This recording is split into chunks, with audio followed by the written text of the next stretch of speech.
réunis aujourd'hui pour la présentation d'un bon livre avec des nouvelles contemporaines primées, édité par Magellan et compagnie. L'éditeur Marc Wilks est avec nous, ainsi que les traducteurs de l'ouvrage, Gilles de Corvée et Nicolas Panier.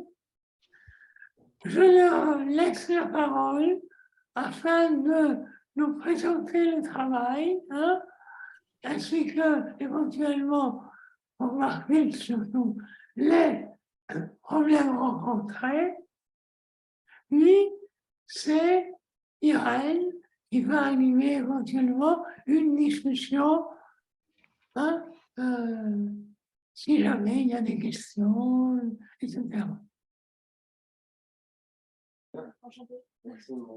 Alors, je vous laisse la parole, Gilles et Nicolas et Marc.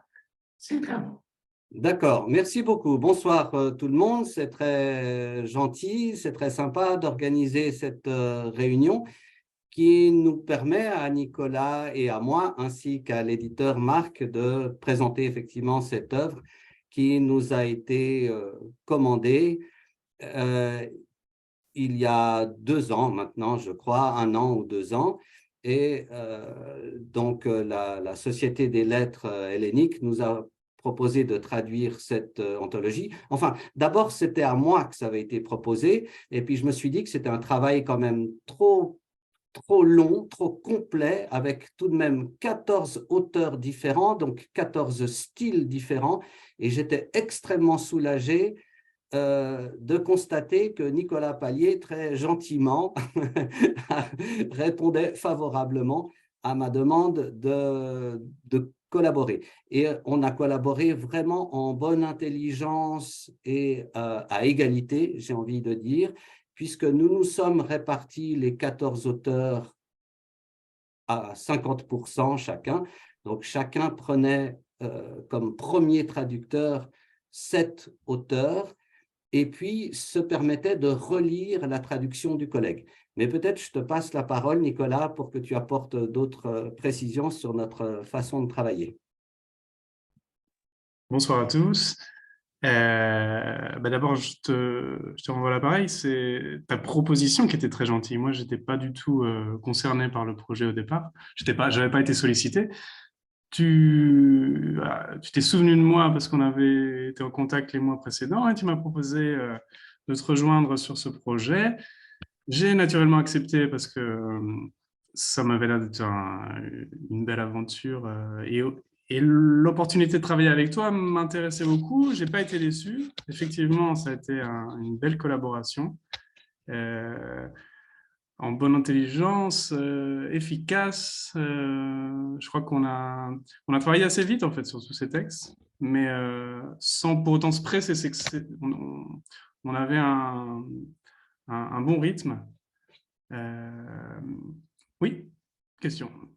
Je voulais dire que le résultat ne démentit pas tout ça. C'est un excellent travail, et nous sommes prêts à écouter la façon dont il a été élaboré, ainsi que les problèmes éditoriaux. Je dois préciser que c'est un projet de la Société européenne des études néo-helléniques, dont le président Vassili Samoudakakis n'est pas avec nous, parce que malheureusement, il n'est pas francophone, mais il préface l'émission. Et donc, la Société française s'est impliquée pour que περιέχει μια διάγνωση της σύγχρονης πραγματικότητας, καθώς και μια...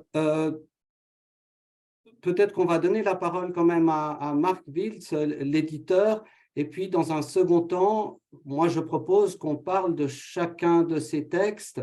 Les difficultés rencontrées, oui, éventuellement, parce qu'il y en a toujours pour les traducteurs, mais aussi, voilà, parler de la qualité de ces textes auxquels nous avons été confrontés.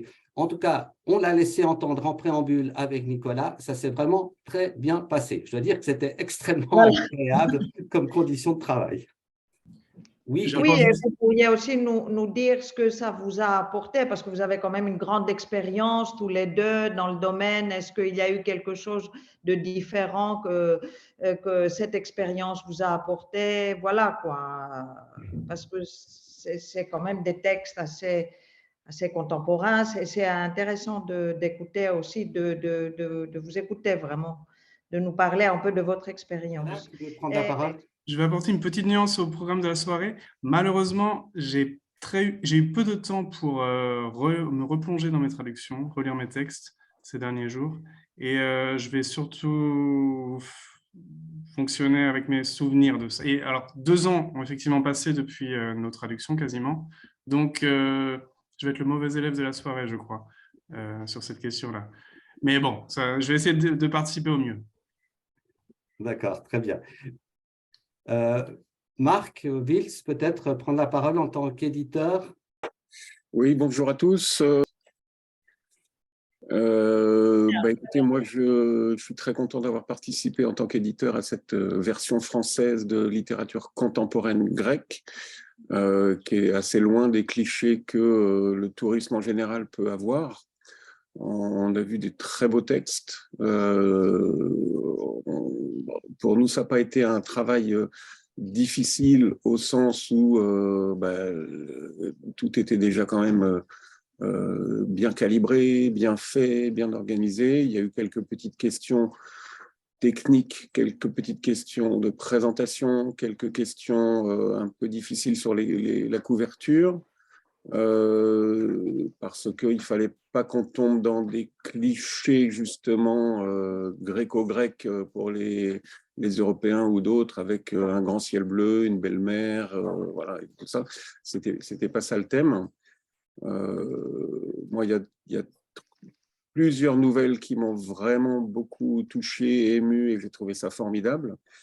Donc, ma contribution, elle est celle d'un metteur en scène, d'un metteur en page, voilà, et à moi maintenant de le défendre, de le proposer, de le vendre, de le faire connaître, ce qu'on s'emploie à faire, comme pour tous nos livres publiés.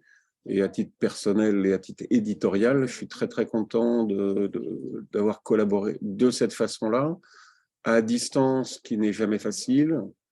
Mais je pense que tout ça s'est fait en bonne intelligence. Voilà, nous, on a servi de mise en scène. Merci de nous avoir sollicités. On est très contents et on a fait, je crois, un travail honnête qui, pour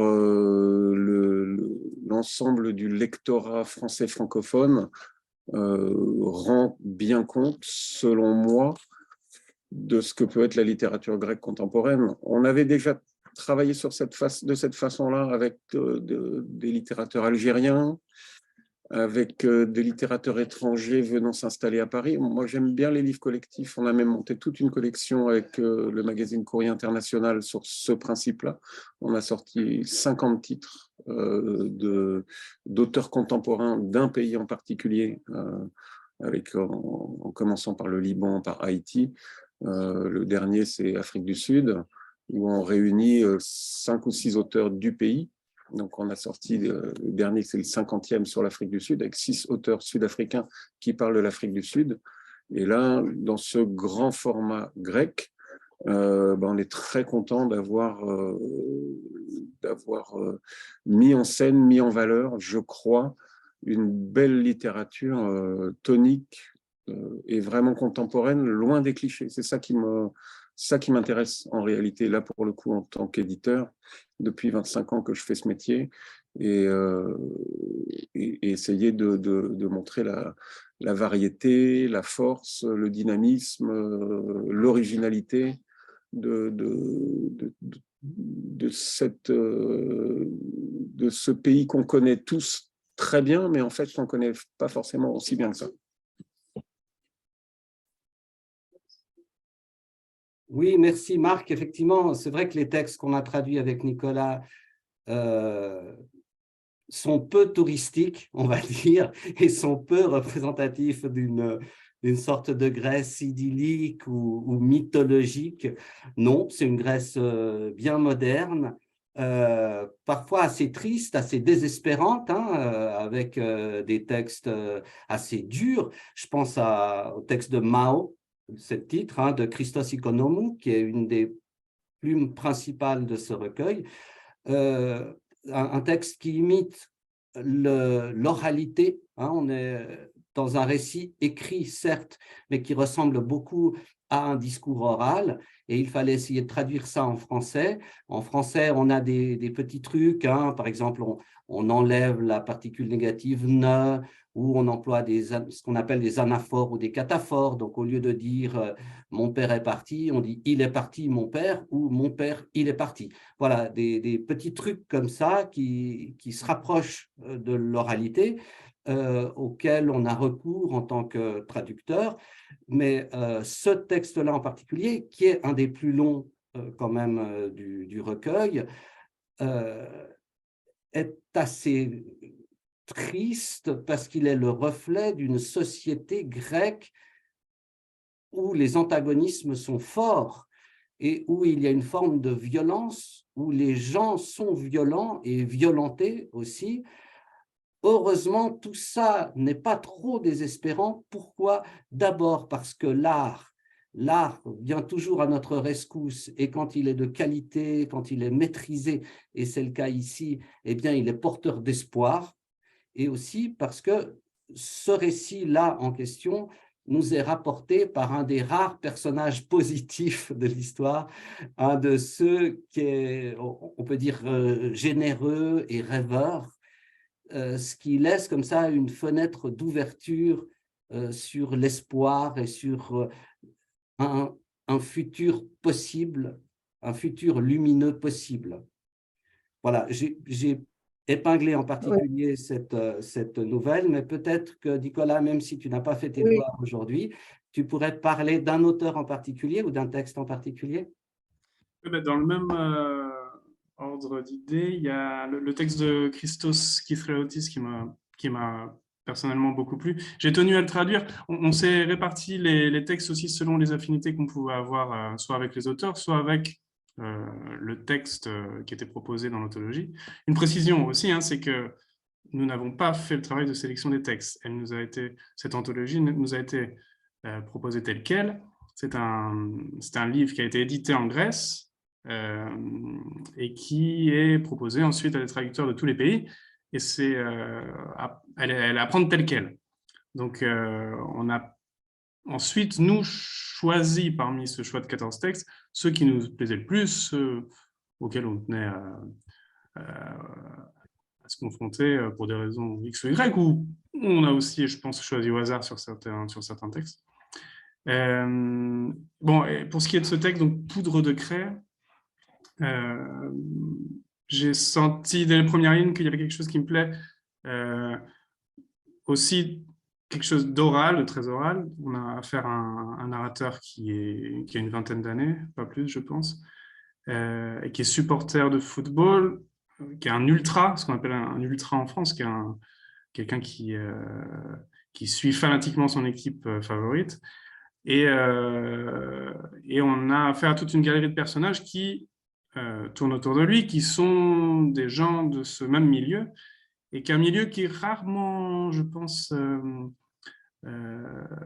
mis en avant par la littérature, qui peut-être peut avoir tendance à snobber les franges populaires et philathlètes, on va dire, de la société, que ce soit la littérature grecque ou la littérature française. C'est des choses qu'on retrouve assez rarement, et j'ai trouvé que l'angle était très très bien, enfin l'angle d'attaque de l'auteur était assez intelligent pour traiter à la fois de ce milieu-là, mais aussi de la problématique du racisme qui existe encore en Grèce envers les migrants albanais, qui ne sont plus des migrants, qui sont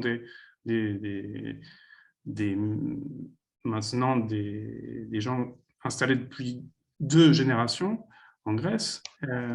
Et c'est un sujet qui est un peu tabou encore dans la société grecque, donc c'était intéressant de voir quel pouvait être le regard d'un jeune auteur.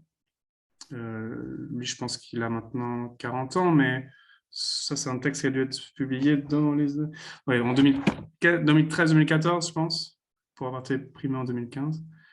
Mais je crois que j'avais parlé avec lui, il m'avait dit que c'était un texte plus ancien encore. C'était un texte qui fait partie d'un recueil. Il doit dater des années 2010. Il se réfère à des faits encore plus anciens, je crois. Je crois que le temps de l'action, c'est dans les années 2000. Donc voilà, moi j'ai beaucoup aimé ce texte. Je me suis régalé à le traduire, à essayer de trouver des solutions pour traduire cette oralité. J'ai fait quelques choix, là en les regardant aujourd'hui. Enfin, j'ai fait un choix pour traduire le mot gavros, enfin gavri, c'est plutôt utilisé au pluriel, qui est en fait le sobriquet qui est donné aux supporters de l'Olympiakos du Pirée, par les supporters des autres équipes. C'est plutôt péjoratif, c'est le nom qu'on leur donne quand on est supporter d'une autre équipe et qu'on ne les aime pas. Et alors ça, j'aurais dû traduire peut-être littéralement Gavros par anchois, c'est le petit poisson.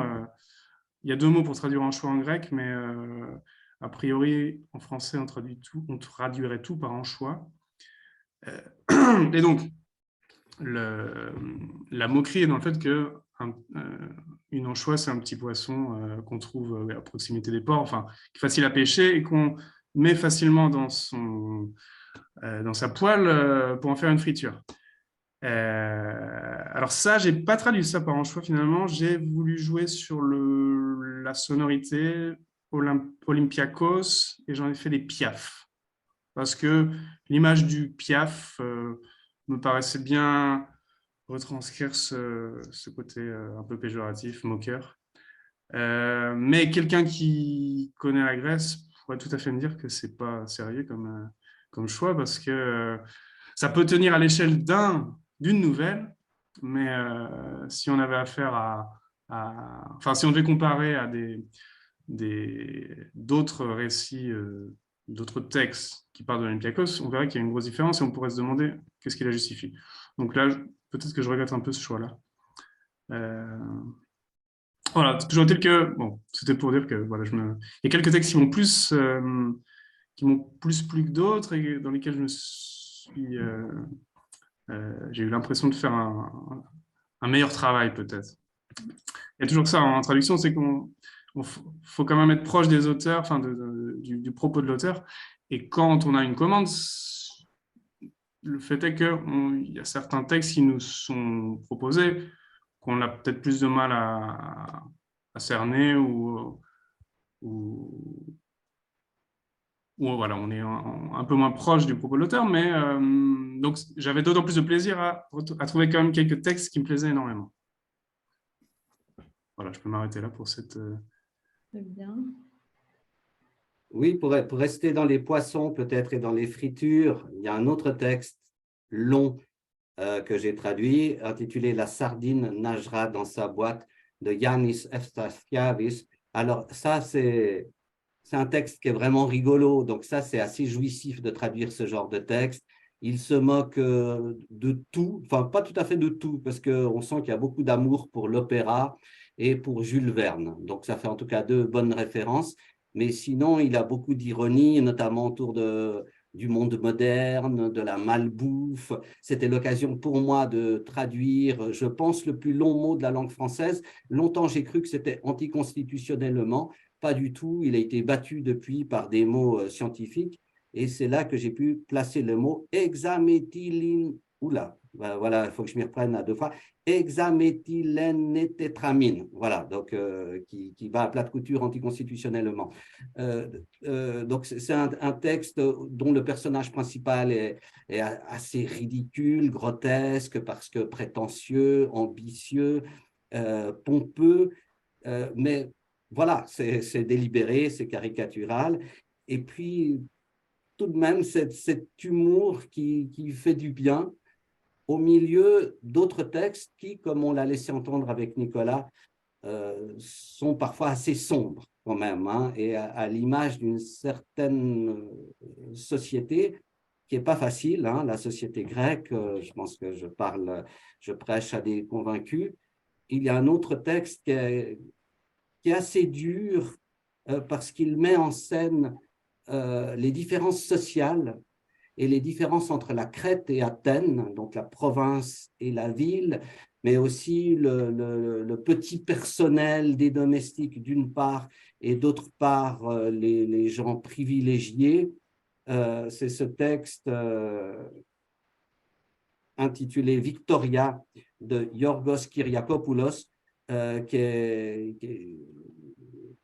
que j'ai trouvé très beau. Vraiment, c'est une écriture très classique. Donc là, il ne faut pas s'attendre à une révolution au niveau du style. C'est écrit dans un grec pardon, tout à fait classique, limpide, sans aspérité. Donc là, il n'y a pas de concession à la modernité. Mais c'est extrêmement bien construit et ça montre de nouveau une forme de violence de la société. Un très beau texte. Là, de façon générale, je dois dire que ce que j'ai traduit, je l'ai traduit avec beaucoup de joie, beaucoup de bonheur et de sentiment d'avoir de la chance.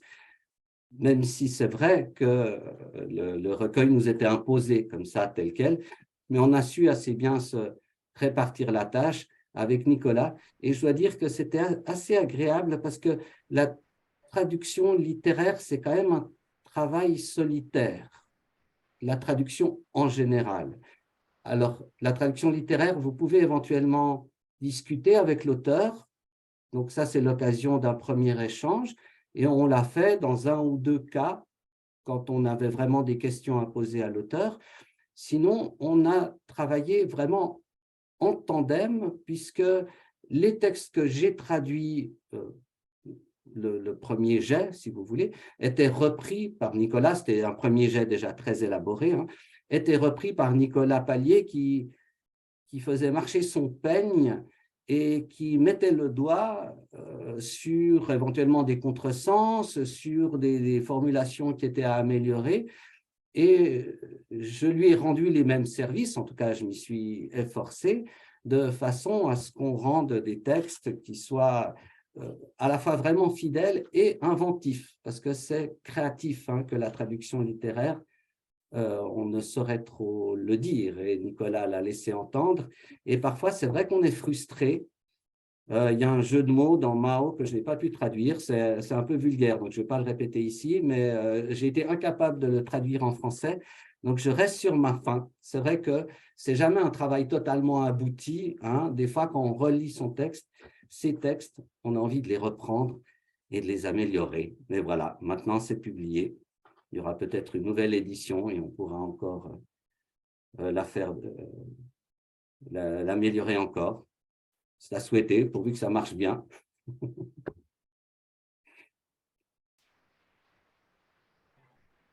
Est-ce qu'on pourrait passer aux questions alors maintenant, Yorgo?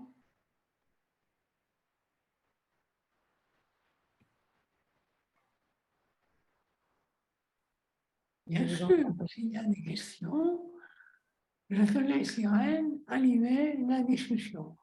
Mais s'il y a des questions, il faudra lever la main. Je crois qu'il y a sur le petit là, lever la main, les réactions. Vous pouvez, et comme ça, on peut vous. Voilà, Christina.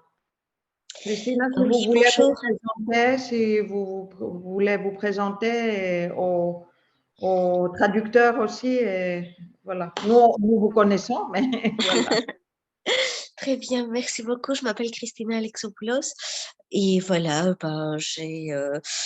j'ai enseigné le grec dans différentes universités et donc je suis plutôt civilisationniste. J'aimerais bien vous poser une question sur le jeu de mots difficile à traduire. Bon, vous avez évoqué la vulgarité du propos. Cela étant dit, ça pourrait être intéressant peut-être pour les adultes que nous sommes d'entendre cette difficulté et puis d'essayer de réfléchir avec vous sur ce qui a pu poser problème, par exemple. D'accord, alors c'était une question directement à moi. Écoutez, c'est vrai que j'en ai à la fois dit trop peu et déjà trop, donc je vais jusqu'au bout et c'est vrai que nous sommes tous majeurs et vaccinés. Voilà, c'était Je vous cite exactement, en grec, c'est « tikanis mao, sas ramao ». Donc, c'est une petite poésie, en quelque sorte. Si je traduis littéralement « Comment vas-tu, Mao? Je vous encule ». Sauf qu'il n'y a pas de rime, évidemment. Donc, je me suis creusé la tête à essayer de trouver pas « je vous encule ». Je vous prie d'excuser la vulgarité, hein, mais voilà, dans ce genre de recueil, on rencontre des mots qui appartiennent à tous les registres de langue, je vous assure. Et voilà, peut-être j'aurais pu trouver mieux que ce que j'ai traduit, parce que je l'ai traduit, je vous emmerde, je crois. Il y a toujours, parce que c'est assez l'équivalent en fait, mais il n'y a toujours pas la rime. Voilà, donc peut-être si j'avais encore mieux creusé le sujet, j'aurais fini par trouver une rime, quitte à m'éloigner de l'original. C'est ça qui est difficile en traduction littéraire, c'est qu'on s'efforce d'être fidèle tout en souvent devant recourir à des procédés qui ne le sont pas. Donc, c'est l'infidélité au service de la fidélité. Et là, je suis resté assez proche du texte, mais au passage, j'ai sacrifié la sonorité et le jeu de mots. Et du coup, j'aurais peut-être une deuxième question, et je m'arrête là, c'est celle justement du rythme, c'est-à-dire quelle est la place que vous accordez au rythme dans votre travail de traduction en général? Alors, je veux bien répondre directement, mais je vais passer la parole aussi à Nicolas. Écoutez, oui, le rythme est absolument indispensable. C'est pour ça qu'on lit, relit et re-relit beaucoup nos traductions. La question de la fluidité est indispensable, sauf si dans le texte original, il n'y a pas de fluidité. Dans ce cas, on essaye de ne pas avoir de fluidité dans la traduction. Mais en général, il y a une forme de fluidité, une forme de cohésion rythmique qu'on essaye d'obtenir en français. C'est comme si on essayait de construire un meuble qui ressemble au meuble original, mais avec des outils complètement différents et avec des bois différents.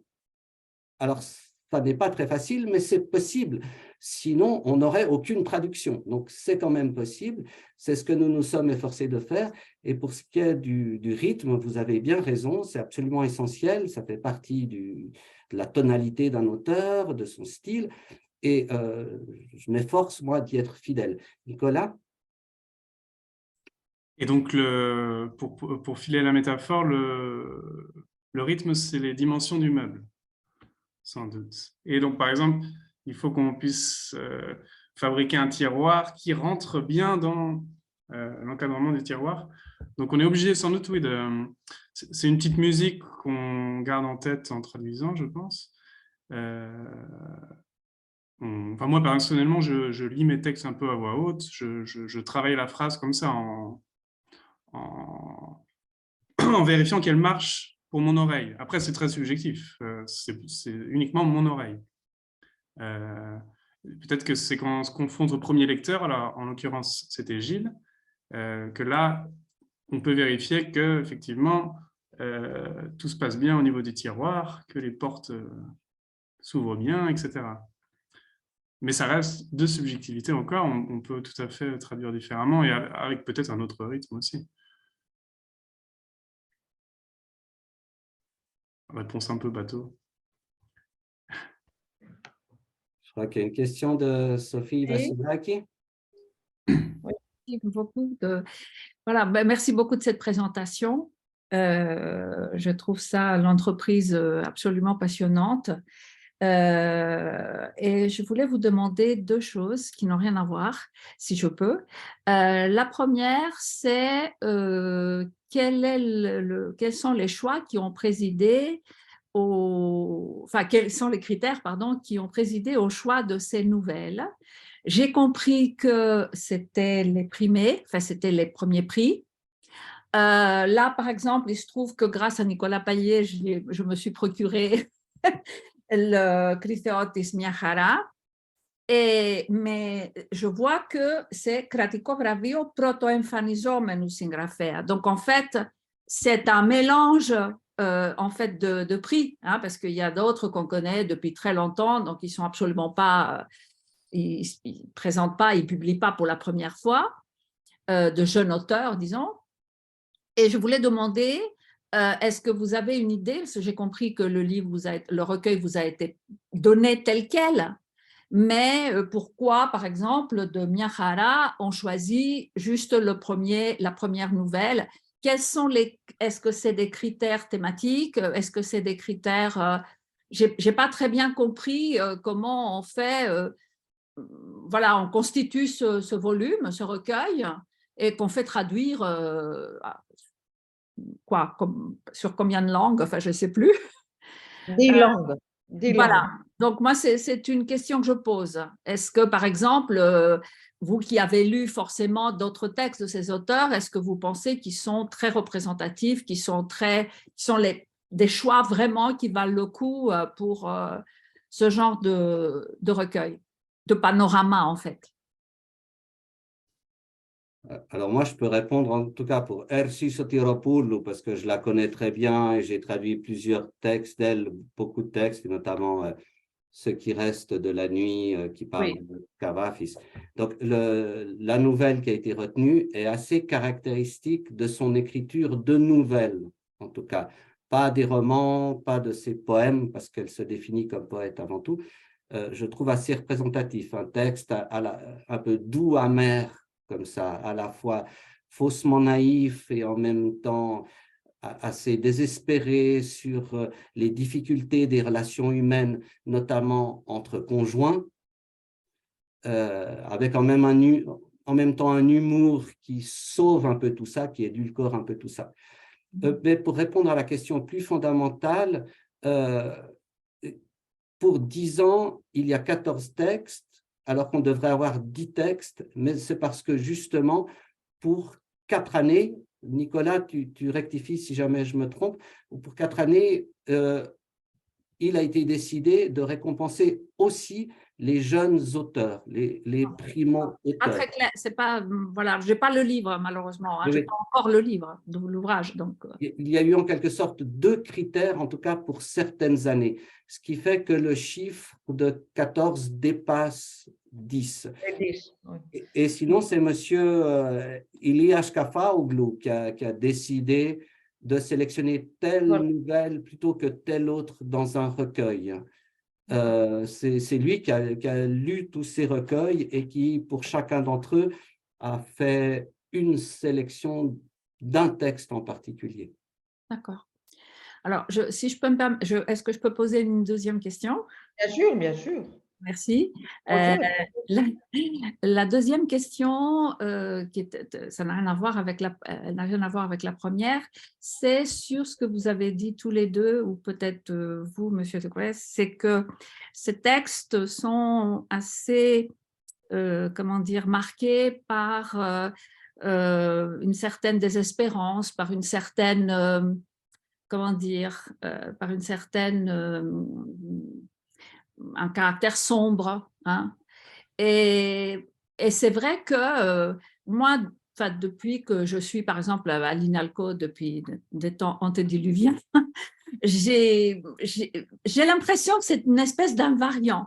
C'est-à-dire que les gens qui apprennent la littérature, hein, des Français qui n'étaient pas si familiers avec la littérature grecque moderne d'aujourd'hui, parce que je pense qu'il y a de plus en plus de gens qui s'intéressent à ces textes, depuis très longtemps, relèvent cette caractéristique. Et ils disent, qu'est-ce que c'est triste.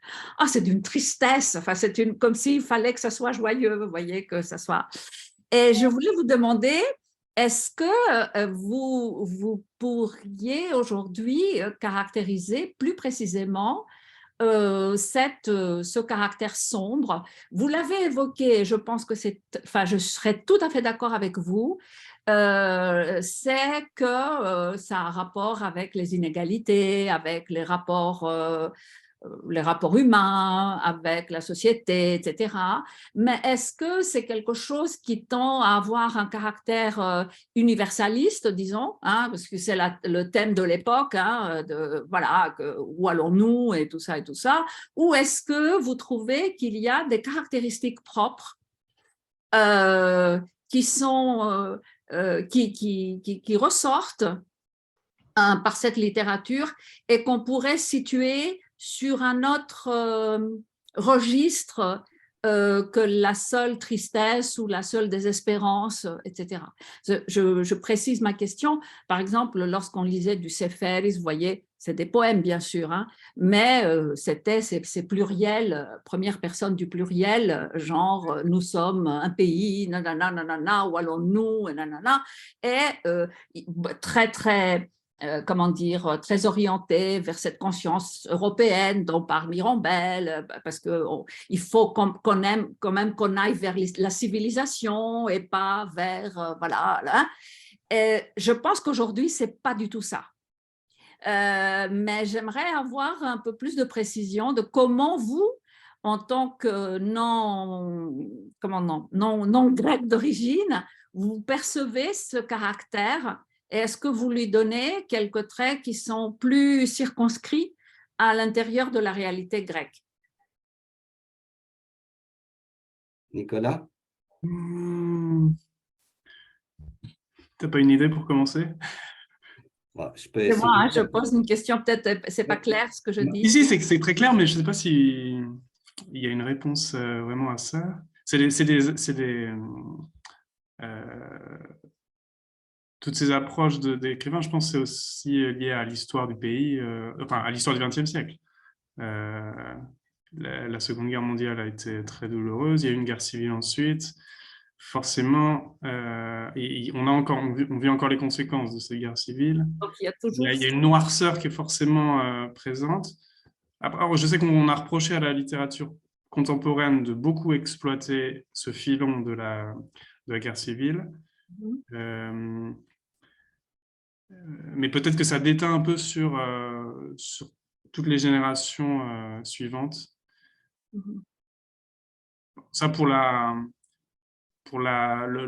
cadre. Après, sur la plume et le choix de tourner les choses de manière plus dramatique, ça, je ne saurais pas trop répondre. Je veux entendre Gilles là-dessus. Bon, ma réponse, elle sera un peu ambiguë. Je crois qu'à la fois, ça relève de l'universalité. Qu'est-ce qui pousse quelqu'un à prendre la plume et à écrire des textes en prose, et notamment des nouvelles ou des romans? C'est quand même souvent des expériences difficiles et une forme d'hypersensibilité. Il y a aussi de l'ego là derrière, bien sûr. C'est aussi l'envie de devenir célèbre, d'être connu, d'être reconnu, etc. Mais il y a aussi une forme quand même d'urgence aussi et de désir de partager des émotions fortes. Et ça se retrouve et chez les écrivains grecs, bien sûr, et chez les écrivains français et haïtiens. Alors, en Grèce, plus spécifiquement, il y a peut-être effectivement une histoire qui est plus tragique que celle de mon pays, qui est la Suisse.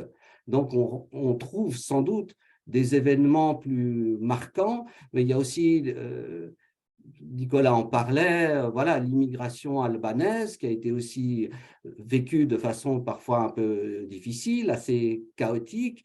La vie à Athènes, j'en parle en connaissance de cause, elle n'est pas facile, au jour le jour, vraiment pas. Tout est une lutte pour se garer, pour monter dans le bus, pour prendre un taxi, il faut se battre. Enfin, la vie est assez dure et puis les rapports humains sont durs et plus spontanés que dans d'autres pays plus calmes comme le mien. Mais si vous prenez la littérature française actuelle, elle est aussi assez dure. Hein. Par rapport à ça, c'est ça que je voulais. Voilà. Oui, il y a beaucoup de confrontations, hein, énormément, parce que je ne sais pas comment c'était il y a 50 ans, si la vie était plus belle, j'en suis pas sûr, mais en tout cas, les sociétés sont dures, vraiment. Et évidemment que l'hypertechnologie dont on bénéficie n'améliore pas les choses, elle nous permet de nous retrouver, de discuter de façon civilisée, et ça c'est merveilleux, c'est formidable, c'est fascinant, mais en même temps ça isole énormément, et puis c'est aussi la porte ouverte quand même à un anonymat et un isolement des gens qui n'aident pas forcément à nous retrouver ensemble, sauf dans certaines situations privilégiées comme maintenant. Donc moi, ma réponse, elle est assez double. C'est à la fois universel, la littérature se nourrit notamment de sentiments forts et notamment de sentiments de douleur et de chagrin. Mais dans ces textes, je précise, il y a quand même aussi pas mal d'humour, notamment chez Sotiropoulou, chez Efstathiavis et chez d'autres auteurs, donc il n'y a pas que du désespoir. Et puis, il y a aussi quand même quelques caractéristiques plus grecques, notamment liées à l'histoire de la guerre civile, qui est quand même un truc assez particulier. Il y a l'occupation allemande aussi, hein, à laquelle il est fait allusion de façon très directe chez Chronopoulou, le texte chaque matin. Voilà, il y a des drames dans l'histoire grecque, même assez récente, qui sont évoqués, ouais, et qui restent marquants pour aujourd'hui, quoi. Merci beaucoup. Merci beaucoup. J'ajoute un élément juste encore, parce que j'ai aussi participé à une anthologie européenne, qui s'appelle Le Grand Tour, avec un écrivain de chaque pays de l'Union européenne, et j'ai traduit l'auteur grec et l'auteur chypriote. Eh bien, tous ces textes sont durs, vraiment durs, le texte slovaque, le texte hongrois, le texte allemand, enfin, il n'y a pas de texte gentil, tout doux et qui nous parle d'un romantisme agréable et universel. Non, on ne trouve pas ça. Mais je me tais parce que je parle trop. Oui, je vais intervenir quelques instants sur ce thème de la nature ou pas violente, sombre. Alors, publiant des littératures du monde entier, j'ai publié des Haïtiens, des Sud-Africains, des Libanais, des Sud-Américains, des Européens, voilà, plein de gens différents, plein de pays différents, plein d'ambiances différentes. Tous les textes de cette anthologie grecque contemporaine ne me paraissent pas spécifiquement sombres ou spécifiquement marqués d'une empreinte qui soit naturelle à la Grèce par rapport à d'autres littératures européennes, par rapport à d'autres littératures en général mondiales. Il y a évidemment des spécificités, mais pas sur ce plan-là, pas sur ce plan d'un certain mal-être, pas sur ce plan voilà, c'est la vie quotidienne qui est comme ça, c'est la vie quotidienne de notre époque qui est comme ça. Et ce que j'ai vu moi aussi, c'est même dans des textes qui paraissaient un peu raides ou un peu durs, il y avait toujours un petit quant à soi, il y avait toujours une pointe d'humour, il y avait toujours pas mal de recul, il y avait toujours quelque chose qui faisait que on se retrouvait bien là où on était, c'est-à-dire en Grèce, dans la Grèce d'aujourd'hui, avec ces spécificités de société grecque, mais pas sur ce plan-là, voilà, pas sur ce plan-là, qui est un plan peut-être européen, un petit peu désenchanté, un petit peu à la recherche d'une identité européenne au sens large, on va dire, mais voilà. Alors, on n'est pas dans la littérature sud-américaine, on n'est pas dans la littérature des Antilles, on n'est pas dans la littérature asiatique, on est dans une littérature européenne avec sa richesse sociale et sociétale, et puis sa difficulté de vivre malgré tout dans cette richesse. Il y a ça aussi qui est paradoxal. Voilà, donc moi, j'ai apprécié beaucoup. Il y a quelques textes qui m'ont vraiment… alors, le texte sur les supporters de foot était formidable, mais il y en a d'autres. Hein, et donc, voilà, moi, il y a vraiment de la qualité. Voilà, il y a de la qualité qui met en valeur une société avec ses qualités, ses défauts, son savoir-vivre. Je voulais intervenir sur ce point précis par rapport à votre question, Sophie. Merci. Est-ce qu'il y a d'autres questions? Moi, je voudrais juste poser la question à Nicolas et à Gilles. Vous avez parlé à un moment donné des contacts que vous avez eus avec des auteurs, 2 ou 3. Je voudrais savoir aussi si vous avez eu des contacts avec M. Kafaoğlu, parce que c'est lui quand même qui est un peu… C'est lui qui a choisi les nouvelles, d'après ce que j'ai compris, qui est quelqu'un d'assez pluridisciplinaire. Il est littéraire, historien, journaliste. Il s'intéresse beaucoup au football et à l'automobile. Donc, je voudrais savoir si vous avez eu des contacts, Gilles et Nicolas, et même Marc, peut-être, je ne sais pas si vous l'avez contacté, et aussi par rapport aux auteurs aussi. Je vais répondre très rapidement. Non, pour moi, mes interlocuteurs, c'était Georgios, Nicolas et Gilles. Et on en est resté là, plus les choix sur la couverture qui a été le plus délicat à traiter pour justement ne pas donner ne pas être en porte-à-faux par rapport à l'ensemble des textes. Donc, c'est un choix d'image qui n'était pas si simple. Et il ne fallait pas tomber dans le tourisme, il ne fallait pas tomber voilà, il fallait essayer de trouver quelque chose qui soit représentatif quelque part de l'ensemble de ces textes. Mais pareil, mes 3 interlocuteurs, c'était Nicolas, Georgios et Gilles. Non, mais c'est surtout à Nicolas et à Gilles. Je pense que je peux répondre. Non, on n'a pas été en contact avec M. Kafaoğlu. Par contre, avec des auteurs, oui. Moi, j'ai pour méthode de toujours contacter les auteurs, au moins pour les informer que je travaille sur leur texte. Alors là, ça n'a pas été le cas parce que j'imagine qu'ils étaient tous au courant qu'on nous avait assigné ce travail. Mais j'ai contacté ceux à qui j'avais des questions concrètes à poser pour éclaircir tel ou tel point de leur texte. Mais en fait, je crois que j'en ai contacté seulement 2.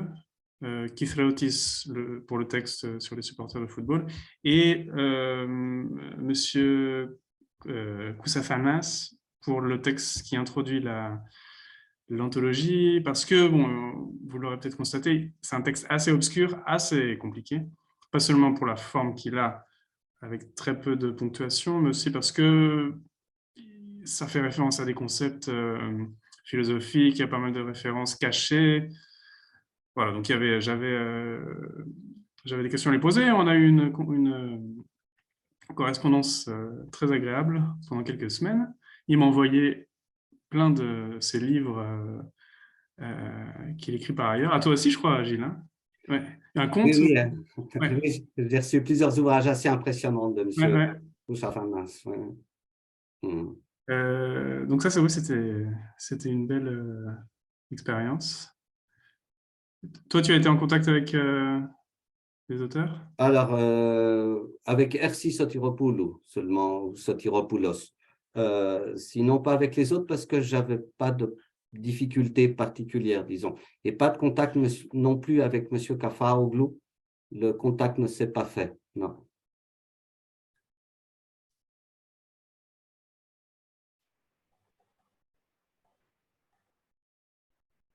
Et c'est la première fois que vous répondez à une commande? Non, parce que moi, j'ai déjà été confronté aux 2 cas de figure, c'est-à-dire il m'est arrivé de tomber amoureux d'un texte, de commencer à le traduire et de le proposer à des éditeurs, ça s'est déjà produit, mais l'inverse aussi, des éditeurs qui me contactent et qui me demandent de traduire tel ou tel ouvrage. Et dans ce cas-là, qu'est-ce que je fais? Bien sûr, je lis le texte en question et s'il me plaît, je le traduis. Il m'est arrivé de refuser aussi parce que je trouvais que ce n'était pas de la littérature intéressante. Donc, j'ai été confronté en tout cas aux deux situations. Donc, ce n'était pas la première commande, mais une commande aussi diverse et variée, ça, c'était la première fois. Et toi, Nicolas? Ben, moi, je ne considère pas vraiment ça comme une commande parce que ce n'est pas moi qu'on a contacté le premier, c'est toi qui as été l'intermédiaire. Mais autrement, non, moi, comme je suis plutôt débutant, je suis dans le cas de figure inverse. C'est moi qui porte des textes auprès d'éditeurs. Donc, c'est toujours des textes que j'aime, ce qui a un avantage. Mais simplement, il n'y a pas de garantie qu'on va forcément trouver un éditeur. Donc, petit à petit, je pense que j'arrive à trouver un débouché pour chaque texte, mais là, j'ai une commande dernièrement. Mais ça bloque au niveau des... Enfin, les droits ne sont pas achetés, donc il y a un problème, ce n'est pas encore tout à fait sûr que l'éditeur arrive à acquérir les droits. Et à côté de ça, ben, j'espère que là, petit à petit, commencer à travailler sur des auteurs avec des auteurs qui ont une œuvre. J'imagine qu'on va me solliciter pour leur futur roman, pour ce qui est des romanciers. D'accord, très bien. Est-ce qu'il y a d'autres questions? Non spécialistes, les littéraires. Est-ce qu'il y a des personnes qui aimeraient poser des questions? L'éditeur, au traducteur?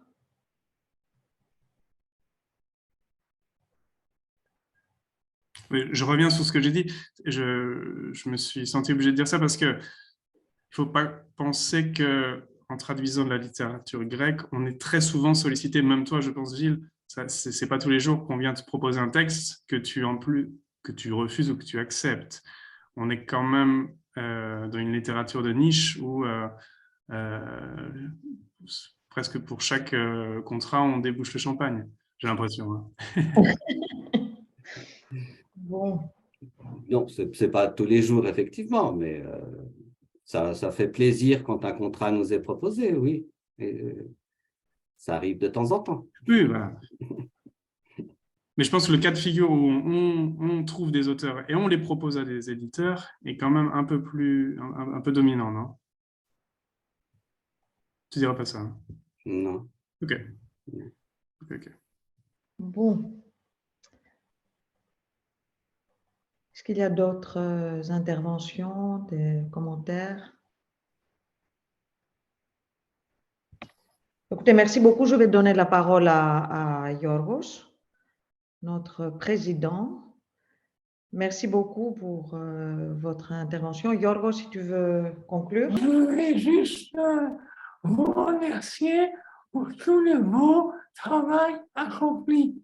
Cela concerne évidemment les traducteurs, mais aussi l'édition du livre qui est excellente et finalement le choix de la couverture qui nous a posé des problèmes parce que certaines personnalités au ministère grec de la culture qui a financé le projet trouvaient que c'était une image un peu décadente.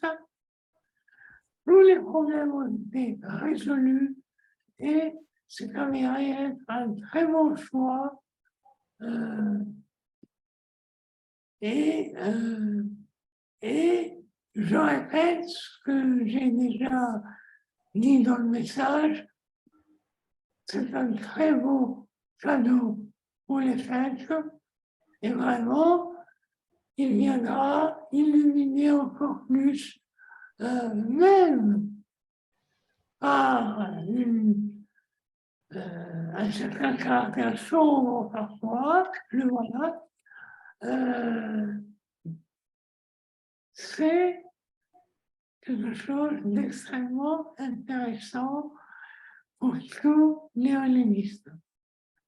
Et je dois dire que pas seulement. La société française a été juste l'intermédiaire entre la Société européenne des études néolithiques qui a eu l'idée de ce projet et l'éditeur, les traducteurs.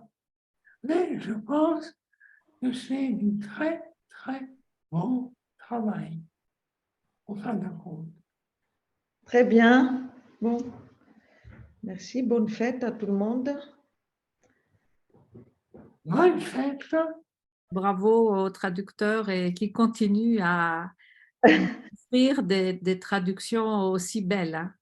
Ah oui, ça. Non, parce que moi, il m'est arrivé de lire des choses où je disais que c'est intraduisible, intraduisible. Et quand j'ai vu la traduction, j'ai dit, bah non. C'est vraiment, on est très, très content pour une littérature dite périphérique, de niche, de tomber entre les mains et des gens aussi compétents et sensibles. Oui. Merci beaucoup, merci infiniment. Et merci beaucoup Irini, merci Yorgos, merci Sophia, merci à vous tous. Merci Marc aussi, c'était sympa d'échanger. Merci à vous, hein. Merci.